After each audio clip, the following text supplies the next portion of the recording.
Alrighty guys, so keeping in mind our steps for graphing success when we're in vertex form, I'm going to try a couple more examples here. Specifically, I picked some where like some of the letters are missing. So I'm going to grab my little note card. Where the heck is my vertex form note card? There it is. Okay, so we're looking for A, H, and K. And when I look at this one, I only kind of notice 2 numbers. So that's where stuff can get a little bit tricky, I think. You'd think the less numbers the better, but kind of it makes everything weirder. Okay, so if we think about step number 1 here, we want to find and plot that vertex, which is at H, K. Now when I'm looking for H, I'm looking inside parentheses for what's being added or subtracted. I don't have any parentheses here, so there's nothing in there. So that means nothing being added or subtracted is a 0.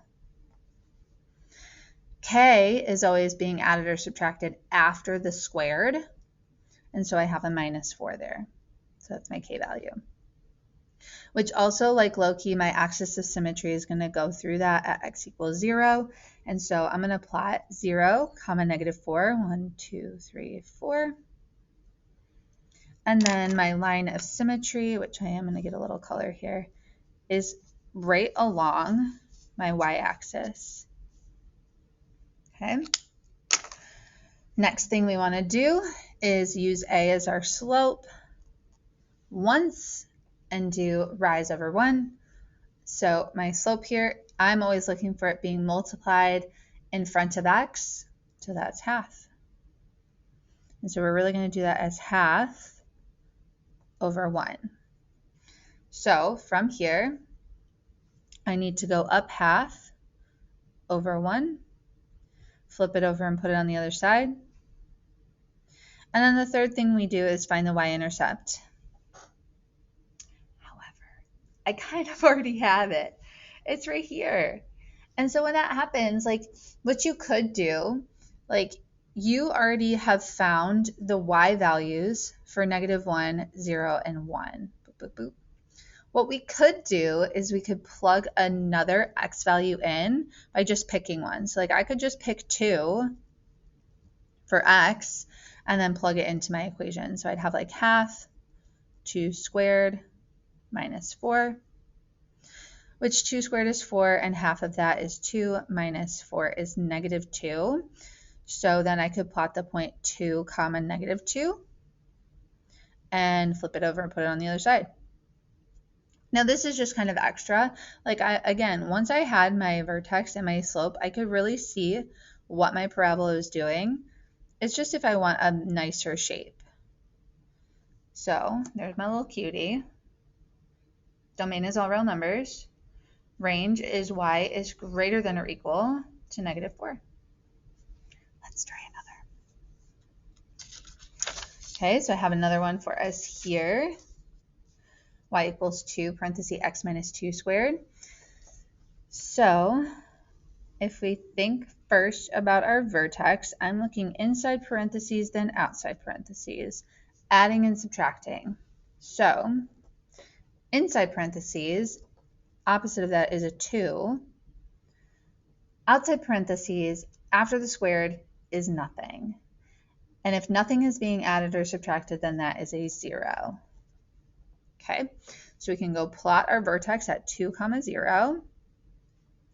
Our line of symmetry goes through there, so this is happening at x equals 2. Boop, boop. Next thing we can do is use A as slope. Once is 2 over 1, so we'll go up 2 over 1, flip it over, put it on the other side. And then the third thing that we can do, I just want to squish my parabola here, is find the y-intercept by putting 0 in for x. And this time I don't have it because I don't have a point on there yet, so we can totally do it. So 2 parentheses 0 minus 2 squared. 0 minus 2 is 2, squared is 4, smushed up against a 2 is 8. Uh-oh, did I make my graph big enough? 1, 2, 3, 4, 5, 6, 7, 8. Kind of not. And then I flip it over and put it on the other side.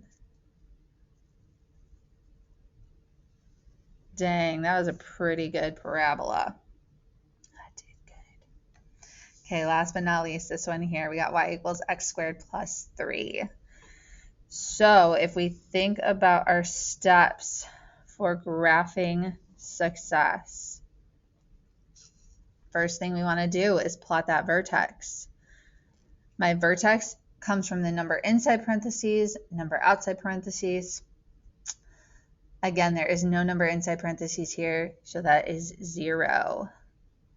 However, there is one outside, and that's 3. So 0, comma 3. Which my axis of symmetry also goes through there. So it's on the y-axis again at 0.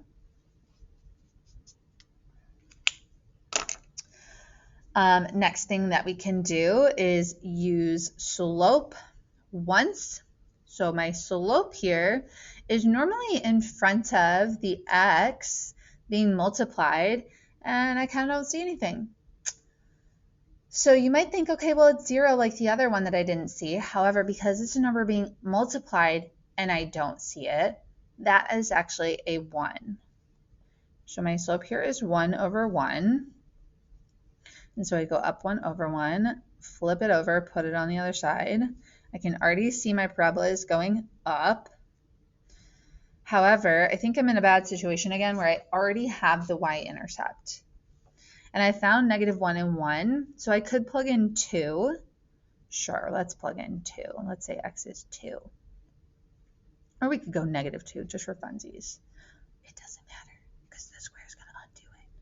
So if I do -2 squared plus 3, -2 squared is 4, plus 3 is 7. So when I plugged in -2, I got out 7. 1, 2, 3, 4, 5, 6, 7. And then I can flip it over and put it on the other side.